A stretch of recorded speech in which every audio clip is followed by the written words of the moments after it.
ಯಾರೇ ಅಕ್ಕ ಬೆಂಗಳೂರು ಕಾಯೋಳು, ಅಮ್ಮನಿಗೆ ಅಮ್ಮ ಅಣ್ಣಮ್ಮ,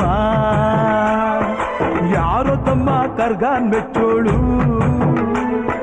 ಮಲ್ಲಿಗೆಯ ಮುಡಿಯೋ ಅಣ್ಣಮ್ಮ. ಬರುತ್ತೀನೆಂದರೆ ಇಲ್ಲಿಗೆ ಬರೋ ತನಕ ಮೌನಿ, ಕೊಡುತ್ತೀನೆಂದರೆ ಹರಕೆ ಕೊಡೋ ತನಕ ಕೋತಿ. ಹಾಡಿದ ಮಾತನ್ ಮೀದಿರೋ ಭಕ್ತರ ಇವಳಿಗೆ ಇಷ್ಟ ಇಷ್ಟ. ಅಮ್ಮನಿಗೆ ಅಮ್ಮ ಅಣ್ಣಮ್ಮ, ಯಾರು ತಮ್ಮ ಕರ್ಗಾನ್ ಮೆಚ್ಚೋಳು, ಮಲ್ಲಿಗೆಯ ಮುಡಿಯೋ ಅಣ್ಣ.